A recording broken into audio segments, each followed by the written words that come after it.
మీకు ప్రజల గురించి తెలియదు, ఇండియన్ ప్రజల గురించి మీకు తెలియదు. ఈ విధంగా విర్రవీగిన జగన్ పరిస్థితి ఏమైందో ఒకసారి పక్క స్టేట్లో ఉన్న మా ఆంధ్రాలో చూడండి. మేము కూడా జగన్కు ఫ్యాన్నే, మేమందరం జగన్కు ఓటేసి గెలిపించాం. ఆయన ప్రజల గురించి ఆలోచించకుండా ఆయన చివరికి ఆయన కేవలము కక్ష సాధింపు రాజకీయాలే చేయబట్టి ఇప్పుడు ఆయనకు ప్రతిపక్షం లేదు, మిత్రపక్షం లేదు. అసలు అసెంబ్లీలోకి రావాలంటే కూడా మొఖం చెలుబాటు లేక అసలు ఇంట్లో నుంచి బయటికి రావట్లేదు జగన్మోహన్ రెడ్డి. ఇది మీ బఫర్ జోన్ ఉంది, తీసేయాలని చెప్పేసి రావచ్చు. మరి బఫర్ జోన్లో ఉందా లేదని చెప్పేసి అప్రూవల్ ఇచ్చిన వాడిని కదా మీరు కేసేయాల్సింది. మీ ఇంటికి అప్రూవల్ ఇచ్చింది ఎవరు అని చెప్పి పలానా ఎంఆర్ఓ ఆఫీసు, పలానా పంచాయతీ వాళ్ళు ఇచ్చారు, పలానా గ్రేటర్ హైదరాబాద్ మున్సిపల్ కార్పొరేషన్ వాళ్ళు ఇచ్చారని చెప్తే వాళ్ళు ఇచ్చిన వాళ్ళు వాడిని పట్టుకొని వాడిని అరెస్ట్ చేయాలి, వాడిని జైల్లో పెట్టాలి. వాడు హ్యాపీగా ఉంటున్నాడు. మాకేం తెలుసు ఇది బఫర్ జోన్లో ఉందా, నాన్ బఫర్ జోన్లో ఉందా, హెచ్ఎండి అప్రూవల్లో ఉందా లేదా మాకేం తెలుస్తుంది. తెలంగాణ గవర్నమెంట్ రీసెంట్గా ఒకటి అనౌన్స్ చేసింది. విషయం ఏంటంటే 5,000 కోట్లు ఖర్చు పెట్టి ఒక గాంధీజీ విగ్రహాన్ని కట్టడానికి ఒక ప్లాన్ చేసింది. అది ఎక్కడో కాదండి, మూసీ నది దగ్గర. ఓకేనా. సో అది కూడా ఎలా కడుతున్నారు అంటే రేవంత్ రెడ్డి గారి యొక్క ప్లాన్ ఏంటంటే అక్కడ ఆల్రెడీ 450 పైగా ఇల్లులు, అపార్ట్మెంట్లు, బిల్డింగ్లు ఉన్నాయి.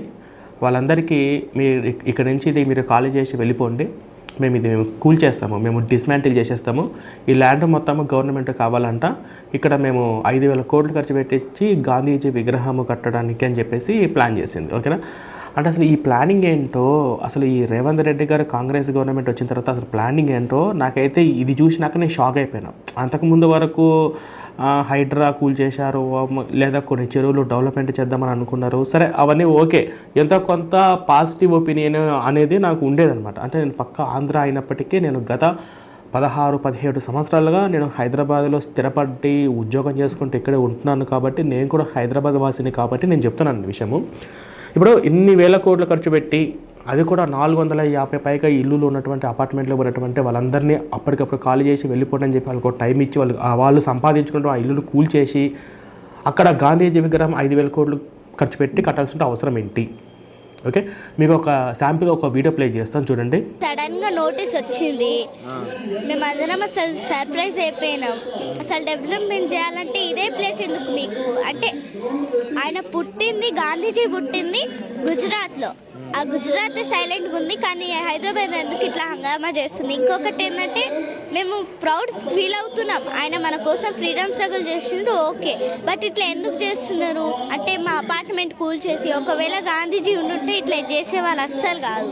450 ఫ్యామిలీస్ని కూల్ చేసి ఇంకా 2,000 కన్నా ఎక్కువ మెంబర్స్ ఉంటారు, వాళ్ళ ఇళ్ళని కూల్ చేసి అన్నీ కూల్ చేసి ఇక్కడ గాంధీ స్టాచ్యూ కట్టాలంటే అస్సలు ఏం బాగాలేదు. ఫస్ట్ సీఎం గారు ఆ మూసీని డెవలప్మెంట్ చేసుకోండి. రైనీ సీజన్లో మస్కిటోస్ వస్తున్నాయి, స్మెల్ వస్తుంది, అదంతా అస్సలు బాగాలేదు. గుజరాతే సైలెంట్గా ఉంది, మళ్ళీ ఇక్కడ ఎందుకు ఇట్లా చేస్తున్నారు? ఇట్లాంటి చిన్న పిల్లలే కాదండి, చాలామంది అంటే చాలామంది బాధపడుతున్నారు. ఇప్పుడు నేను అడగాలనుకున్నటువంటి విషయం ఏంటంటే ఫస్ట్ పాయింట్, ఇంతకుముందు కూడా మాకు బఫర్ జోను, ఇది నాన్ బఫర్ జోన్ అని చెప్పేసి ఇష్టం వచ్చినట్టుగా ఇల్లు కూల్చేశారు. ఎన్నో వేలాది మంది వాళ్ళు తమ జీవితం మొత్తం కూడా కష్టపడే రూపాయి దాచిపెట్టుకొని హైదరాబాద్లో సొంత ఇల్లు కట్టుకోవాలని చెప్పేసి ఒక డ్రీమ్ తోటి ఏదో ఒక విధంగా మాకు ఏం తెలుస్తుంది అది బఫర్ జోన్లో ఉందా నాన్ బఫర్ జోన్లో ఉందని చెప్పేసి హెచ్ఎండిఏ అప్రూవల్ ఇస్తారు కాబట్టి వాళ్ళు ల్యాండ్ ఎంత ఉన్న రియల్ ఎస్టేట్ ఎంత పెరిగినా కూడా ఆ ఖర్చులన్నీ భరిస్తూ ట్యాక్స్లు కడుతూ ల్యాండ్లు కొనుక్కొని అక్కడ ఇల్లులు కట్టుకుంటూ ఉంటే ఇది బఫర్ జోన్లో ఉందని చెప్పేసి అంటే మాకు మరి బఫర్ జోన్లో అని చెప్పేసి కొన్ని వందల ఇల్లులు కూల్చేశారు. ఎవరు ఇల్లు కూల్చేశారు? కోట్ల రూపాయలు సంపాదించుకున్న కోటీశ్వరులు కాదనమాట. అందరూ కూడా మిడిల్ క్లాస్ వాళ్ళు, బిలో మిడిల్ క్లాస్ వాళ్ళు, యావరేజ్ మిడిల్ క్లాస్ వాళ్ళు. ఓకేనా. వాళ్ళ ఇల్లులు ఇష్టం అంటే ఎందుకు వీళ్ళు వెనక ఎవరు లేరు, వీళ్ళు గట్టిగా అడిగే నాదులు లేరని చెప్పేసి ఇష్టం వచ్చినట్టు ఇల్లు కూల్చేశారు. కూల్చేసిన తర్వాత అంటే ఇప్పుడు అక్రమంగా బఫర్ జోన్లో ఇల్లు కట్టారంటే ఆ అప్రూవల్ ఇచ్చినటువంటి ఆ గవర్నమెంట్ ఎంప్లాయీని కదా వాళ్ళు యాక్షన్ తీసుకోవాల్సింది. వాడేమో హ్యాపీగా డ్యూటీ చేసుకుంటున్నాడు, వాడి మీదకి ఎటువంటి ఎఫెక్ట్ వల్ల. ఇప్పుడు నేనే ఉన్నా ఒక ల్యాండ్ కొనుక్కున్నా, ఆ ల్యాండ్ బఫర్ జోన్ ఉందో నాన్ బఫర్ జోన్ ఉందో నాకంటే తెలుస్తుంది. అది ఎవరు చెప్పాలి? హెచ్ఎండిఏ అప్రూవల్ ఇచ్చిన వాళ్ళు చెప్పాలి. వాళ్ళు ఏమంటున్నారు, ఇక్కడ మీరు ఇల్లు కట్టుకోవచ్చని చెప్పేసి మేము ట్యాక్స్లు కడుతున్నాం, డబ్బులు కడుతున్నాం, దానికి ఎంత అయితే అంత మేము డబ్బులు కడుతున్నాం కదా. సో కట్టిన తర్వాత అది మళ్ళీ వచ్చి కూల్ చేస్తే మరి ఇచ్చినోడు ఏం కావాలి? ఇచ్చినోడిది కదా తప్పు ఫస్ట్. ఇలాగా కామన్ మ్యాన్లను ఇబ్బంది పెట్టుకుంటూ హైడ్రా పేరుతోటి ఎంతో ఇల్లులు కూల్చేశారు. వాళ్ళు ఇప్పటికే జీరోచిటి కూడా ఎంతో బాధపడుతున్నారు. అసలు ఇప్పటికి కూడా ఈఎంఐలు ఫ్రీగా కడుతున్నారు ఎవ్రీ మంత్. ఇంటి కోసము లోన్లు తీసుకొని ఇల్లు కట్టుకున్న తర్వాత ఎవ్రీ మంత్ లోన్ కట్ అయిపోతూ ఉంది, జీవితాంతం లోన్ కట్ అయిపోతూ ఉంది, ఈఎంఐలు కట్ అవుతున్నాయి. కానీ అక్కడ వాళ్ళకేమో ఇల్లు లేదు. ఇలాంటి ఎంతోమంది బాధితులు ఉసురు పోసుకున్నాడు అబ్బా ఈయన రేవంత్ రెడ్డి గారు. నాకు అర్థం కావట్లేదు. ఇది ఫస్ట్. తర్వాత ఇప్పుడు మనం గాంధీజీ విషయానికి వస్తే, ఇప్పుడు 5,000 కోట్లు ఖర్చు పెట్టి గాంధీజీ విగ్రహం కట్టాల్సిన అవసరం ఏంటి? ఇప్పుడు ప్రేక్షకుల అభిప్రాయాలు ఏమైనా తీసుకున్నారా? ఇప్పుడు అందరికీ సోషల్ మీడియా అందుబాటులో ఉంది కదా, ఏదైనా పోలింగ్ లాంటిది ఏదైనా పెట్టారా? First point. సరే, ఇప్పుడు కట్టాల్సి ఉంటే మీకు హైదరాబాద్లో ప్లేస్ ఎక్కడ దొరకలేదా? ఇంకోటి ఏంటంటే ఆ పక్కన మూసీ నది ఉంది, ఆ మూసీ నదిని డెవలప్మెంట్ చేసుకోవచ్చు కదా, అక్కడ ఏదైనా టూరిజం ప్లేస్ లాంటివి పెట్టుకోవచ్చు కదా. సరే, దేశవ్యాప్తంగా గాంధీజీ గారి మీద కొంచెం నెగిటివ్ ఒపీనియన్ అయితే ఉంది. అంటే ఏ విధంగా అంటే స్వతంత్ర సమర యోధుడిలో ఆయన పెద్ద పాత్రేం కాదని, ఈ దేశ విభజనకు కూడా ఒక రకంగా కారకుడు అయ్యాడని, ఇలాంటి కొన్ని విమర్శలు అయితే ఉన్నాయి. సో అది నిజమో అబద్ధమో పక్కన పెడదాం. సో వాళ్ళు బ్రిటిషర్స్లో చెప్పారు కదా, మేము ఈ దేశం వదిలిపోవడానికి గల కారణం ముఖ్యంగా నేతాజీ సుభాష్ చంద్రబోసు. ఆయన తనకి రక్తం అని అనుకుంటూ ఆజాద్ హిందూ ఫౌజ్ పేరుతోటి కొన్ని వేలాది మంది స్వాతంత్ర ఉద్యమాలను తయారు చేశారు. ఆయనకు భయపడే మేము దేశం వదిలి పారిపోయాము అని చెప్పారు. కానీ గాంధీజీకి భయపడి పారిపోయామని చెప్పేసి వాళ్ళు ఎవరు చెప్పలేదన్నమాట. సరే, ఏదో స్వాతంత్ర సమర యోధుల్లో చేసిన వాళ్ళలో ఎంత కొంత పాత్ర ఉందంటే పాత్ర లేదని చెప్పి మనం చెప్పకూడదు. ఏదో ఒక పార్టిసిపేటింగ్ అయితే ఉండొచ్చు పక్కన. కాకపోతే అంతకన్నా ప్రాణాలకు తెగించి ఈ దేశ స్వతంత్రం కోసం పోరాడినటువంటి వీరులు ఎందరో ఈ భరతమాత మర్చిపోయింది. వాళ్ళు ఎవరికి తెలియట్లేదు. సరే, ఇప్పుడిప్పుడే తెలుస్తుంది. ఆయనకు పొందాల్సిన ఖ్యాతి కన్నా ఎక్కువగా ఈయన పొందుతున్నాడు అన్న భావన అయితే చాలామందికి ఉన్నప్పటికీ కూడా సరే ఆ విషయాన్ని లైట్ తీసుకుంటున్నారు. సరే, ఇప్పుడు ఇది పక్కన పెడదాం.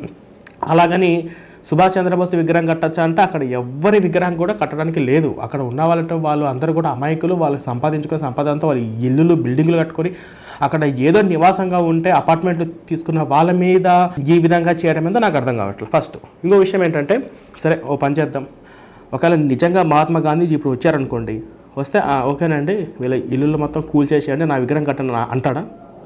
అంతమంది కుటుంబాలు బాధపడుతూ ఉంటే ఈయన ఇష్టపడతాడా? అదొక పాయింట్ చెప్పండి. ఫస్ట్ ఎవరైనా కావచ్చు, నేను ఒక గాంధీజీ విగ్రహమే అనట్లేదు, నేతాజీ సుభాష్ చంద్రబోస్ అయినా, ఈ దేశం కోసం స్వతంత్రం కోసం పోరాడినటువంటి అంబేద్కర్ ఎవరైనా కావచ్చు, వాళ్ళు ఎవరైనా అంటారా ఓకేనండి నా కోసము వీళ్ళ ఇల్లులు మొత్తం కూల్ చేసేయండి, వీళ్ళందరూ ఎంత బాధపడ్డా పర్వాలేదు, కానీ నాకు మాత్రం పెద్ద స్టాచ్యూ ఉండాల్సిందే అని చెప్పేసి ఎవరన్నా అంటారా? చెప్పండి ఫస్ట్. ఇప్పుడు ఈ విధమైనటువంటి మెంటాలిటీ ఏంటి రేవంత్ రెడ్డి గారు? నాకు అర్థం కావట్లేదు. ఇంతకుముందు హెచ్సియు అని చెప్పేసి వన్యప్రాణులందరికీ రాత్రికి రాత్రి జేసీబీలు పొక్లెట్లు తీసుకుపోయి అక్కడ నెమళ్ళు ఉన్నాయి, జింకలు ఉన్నాయి, అవి ఎటుపోలో తెలియక అవి అరిచి చచ్చిపోయినాయి. దాని గురించి ఈయనకు లేదు. ఎప్పుడైతే ఈ హైడ్రా మీద సుప్రీంకోర్టు వచ్చిందో అప్పుడు అన్నీ సైలెంట్గా ఉన్నాడు. కానీ అదే ఎవరి జోలికి వెళ్ళాలో వాళ్ళ జోలికి పోడు, వెళ్ళి కరెంటు బిల్లులు వసూలు చేయడు. తర్వాత అదే నదికి ఆనుకొని ఉన్న కొన్ని కాలేజీ జోలికి వెళ్ళడు. నా పేరు చెప్పాల్సిన అవసరం లేదు, మీరే తెలుసుకోండి. ఓకే, సో ఇప్పుడు ఈ విషయం పక్కన పెడతాం. సో దాన్ని పక్కన పెడతాము. రేవంత్ రెడ్డి గారికి నేను మనస్ఫూర్తిగా చెప్పేది ఏంటంటే, ఇప్పుడు ఈ 5,000 కోట్లు అంటే అందులో తెలంగాణ ప్రజలందరికీ కూడా పాత్ర ఉంటుంది. మేము కట్టే ట్యాక్స్ డబ్బులే కదా, మేము రోడ్డుకి వెళ్తే ట్యాక్స్ కట్టాలి, టోల్ గేట్లు కట్టాలి, మేము బయట కొన్న ప్రతిదానికి ట్యాక్స్లు కట్టాలి, మా ట్యాక్స్ డబ్బులతోనే కదా. ఇప్పుడు సరే రైతు బంధు వచ్చిందా, మీరు ఇచ్చిన హామీలన్నీ సకాలంలో ప్రజలకు నెరవేరుతున్నాయా, ఎవరికి వెళ్ళాల్సిన వాళ్ళకి వెళ్తున్నాయా?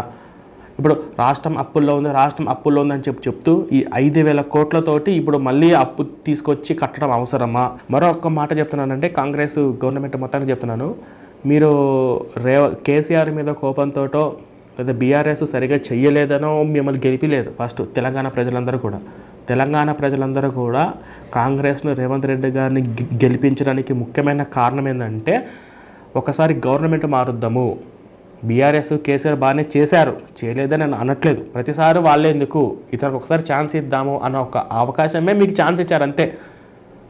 అది మీరు ఉపయోగించుకోవాల్సిన రీతిలో ఉపయోగించుకుంటే మళ్ళీ మీరు ముఖ్యమంత్రులు అవుతారు, మీకు రావాల్సిన. అంతేకాని మీరు ప్రతి ఒక్క ఊర్లో ప్రతి ఒక్కరి దగ్గర కూడా ఇవాళ social media smart media phone అనేది ఉంది. మీరు ఏం చేస్తున్నారో అన్న దాని మీద అందరూ మీరు చేసేటన్నీ కూడా ఈరోజు అందరి ఫోన్లోకి వెళ్తుంది. ఇంకా ఎన్నో రోజుల్లో లేదు, కళ్ళు మూసి కళ్ళు తెరిచేసరికల్లా నెక్స్ట్ ఎలక్షన్స్ అనేది వస్తాయి. అప్పుడు మీరు ఏ ముఖం పెట్టుకొని మీరు ఓట్లు అక్కడికి వస్తారో చూడాలి. హైడ్రా పేరుతోటి అంతమంది ఇల్లులు కూల్చేశారు. ఇప్పుడు అది సుప్రీంకోర్టు ఏదో స్టే ఇవ్వబట్టి మీరు ఆగిపోయారు. లేకపోతే ఇంకా ఎన్ని అమాయకమైనటువంటి వాళ్ళు, అదే కోటీశ్వరులు బడా బాబుల వాళ్ళ ఇల్లులు జోలికి బోడు. Middle class, below middle class, ఎందుకు వాళ్ళ వెనక ఎవరు ఉండరు, వారు గట్టిగా లాయర్లు పెట్టుకొని కోర్టులు గెలవలేరు. మరి ఈ విధంగా ఉండొచ్చు. మరి ఇప్పుడు మళ్ళీ అది మర్చిపోయి సరే ఏదో ఒక అనుకుంటా, కానీ మళ్ళీ అక్కడ 5,000 కోట్లు ఖర్చు పెట్టి గాంధీజీ విగ్రహం అంట, అది కూడా 450 పైగా ఉన్నటువంటి 2,000 నుంచి 3,000 మంది అక్కడ నివాసం ఉంటే, వాళ్ళ సొంత ఇల్లులు సొంత అపార్ట్మెంట్లు కట్టుకుని ఉంటే వాళ్ళందరినీ కూల్ చేసి మరి ఆ కట్టడం అనేది ఎంత దుర్మార్గపు చర్య అనేది నేను రేవంత్ రెడ్డి గారిని నేను మనస్ఫూర్తిగా అడుగుతున్నానండి. ఫస్ట్ మీకు ప్రజల గురించి తెలియదు, ఇండియన్ ప్రజల గురించి మీకు తెలియదు. ఈ విధంగా విర్రవీగిన జగన్ పరిస్థితి ఏమైందో ఒకసారి ఆంధ్ర పక్క స్టేట్లో ఉన్న మా ఆంధ్రాలో చూడండి. మేము కూడా జగన్కు ఫ్యాన్నే, మేమందరం జగన్కు ఓటేసి గెలిపించాం. ఆయన ప్రజల గురించి ఆలోచించకుండా ఆయన చివరికి ఆయన కేవలము కక్ష సాధింపు రాజకీయాలే చేయబట్టి ఇప్పుడు ఆయనకు ప్రతిపక్షం లేదు, మిత్రపక్షం లేదు. అసలు అసెంబ్లీలోకి రావాలంటే కూడా మొఖం చెలుబాటు లేక అసలు ఇంట్లో నుంచి బయటికి రావట్లే జగన్మోహన్ రెడ్డి. అర్థమైందా? ఆయనకు మేము ఏ గతి పట్టించామో మా ఆంధ్ర ప్రజలందరూ కలిసి. మీకు కూడా ఆ గతి పట్టడానికి ఎంతో టైం లేదు. మా దగ్గర ఓటు అనే ఒక పెద్ద ఆయుధం అనేది ఉంది. మిమ్మల్ని గెలిపించడానికి ముఖ్యమైన కారణం ఏంటంటే, ఒక్కసారి ఈ రాష్ట్రంలో, తెలంగాణ రాష్ట్రంలో గవర్నమెంట్ మార్చి చూద్దాము. మారిస్తే ఈ గవర్నమెంట్ ఎలా పనిచేస్తుంది, గత గవర్నమెంట్ మనం 2 సార్లు చూసాము, ఈ గవర్నమెంట్ ఒక ఛాన్స్ ఇద్దామన్న ఒక కారణమే తప్ప ఈ తెలంగాణ ప్రజలందరూ కలిసి కాంగ్రెస్ గవర్నమెంట్ ఏదో నెంబర్ 1 అని చెప్పేసి ఆ ఉద్దేశంతో మిమ్మల్ని గెలిపించలేదు. ఫస్ట్ అది మీరు గుర్తుపెట్టుకోండి. ఈ ఒక్క రాష్ట్రమే కాదు, ఈ దేశంలో కూడా ప్రతి స్టేట్లోనూ కూడా గవర్నమెంట్ మారుస్తూ ఉంటారు. అది ప్రతి ప్రజలు కూడా అదే చేస్తూ ఉంటారు. అలా మీకు అవకాశం వచ్చింది. వచ్చిన అవకాశాన్ని సద్వినియోగపరచుకొని ప్రజలకు మీరు మంచి చేయకపోయినా పర్లేదు, కానీ వాళ్ళు చెడు చేసే ఉద్దేశం మాత్రం చేయొద్దు. ఒక్క కుటుంబం నాశనం అయిపోయినా అది మొత్తం రాష్ట్రంలో ఉన్న ప్రజలందరి మీద పడుతుంది. దీని మీద మీరందరూ కూడా సోషల్ మీడియా ఇన్ఫ్లుయెన్స్ అందరూ కానీ, లేకపోతే ఇంకా ఇన్స్టాగ్రామ్ కానీ, వాళ్ళందరూ కూడా దీని మీద రియాక్ట్ అవ్వండి, వీడియోస్ పెట్టండి. మనమందరం గవర్నమెంట్కు మన బాధ ముందు తెలియచేద్దాము. ఇప్పుడు ఇక్కడ హైదరాబాద్లో ఉంటున్న స్థిరపడినటువంటి వాళ్ళందరూ కూడా మీరు ఈరోజు కాకపోయినా రేపైనా కూడా మీరు కూడా కూల్చేయచ్చు. మీకు కూడా నోటీసులు రావచ్చు, ఇది మీ బఫర్ జోన్ ఉంది తీసేయాలని చెప్పేసి రావచ్చు. మరి బఫర్ జోన్లో ఉందా లేదని చెప్పేసి అప్రూవల్ ఇచ్చిన వాడిని కదా మీరు కేసేయాల్సింది. మీ ఇంటికి అప్రూవల్ ఇచ్చింది ఎవరు అని చెప్పి పలానా ఎంఆర్ఓ ఆఫీసు, పలానా పంచాయతీ వాళ్ళు ఇచ్చారు, పలానా గ్రేటర్ హైదరాబాద్ మున్సిపల్ కార్పొరేషన్ వాళ్ళు ఇచ్చారని చెప్తే వాళ్ళు ఇచ్చిన వాళ్ళు వాడిని పట్టుకొని వాడిని అరెస్ట్ చేయాలి, వాడిని జైల్లో పెట్టాలి. వాడు హ్యాపీగా ఉంటున్నాడు. మాకేం తెలుసు ఇది బఫర్ జోన్లో ఉందా, నాన్ బఫర్ జోన్లో ఉందా, హెచ్ఎండి అప్రూవల్లో ఉందా లేదా మాకేం తెలుస్తుంది? ల్యాండ్లు కొన్న వాళ్ళకి, ఇక్కడ ఇల్లులు కట్టుకున్న వాళ్ళకి, స్థిరపడ్డ వాళ్ళకి అందరికీ ఇక్కడ తెలియదు కదా. కానీ మీ ఇష్టం వచ్చినట్టు మీరు ఎక్కడ పడితే అక్కడ జేసీబీలో మాకు అధికారం ఉంది, పవర్ ఉందని చెప్తే ఈ అధికారం పవర్ ఎన్ని రోజులు ఉంటుంది చెప్పండి? కరెక్ట్గా చెప్పండి, ఎన్ని రోజులు ఉంటుంది చెప్పండి? ఫస్ట్ టైం అండి ఈ విధంగా ఇటువంటి రియాక్ట్ అవ్వడం. సరే, ఈ వీడియో మీద మీ విలువైనటువంటి అభిప్రాయాన్ని ప్రతి ఒక్కరు కామెంట్ రూపంలో తెలియజేయండి. ఇది నా కొత్త YouTube channel Praveen Kumar for Hindu అని చెప్పేసి. ఇందులో వీలైతే పొలిటికల్ కానీ, నేషనల్ వైజ్ కానీ, అట్లాగే హిందుత్వానికి సంబంధించినటువంటి కంటెంట్ అనేది వస్తుంది. ఇది నా బ్యాకప్ ఛానల్. సో ఇప్పుడే ఈ ఛానల్ కూడా మీరు సబ్స్క్రైబ్ చేసుకుని పక్కన బిల్ కూడా మీరు యాక్టివేట్ చేసి పెట్టుకోని చెప్పి కోరుకుంటూ ఈ వీడియో ముగిస్తుంది. Thank you so much.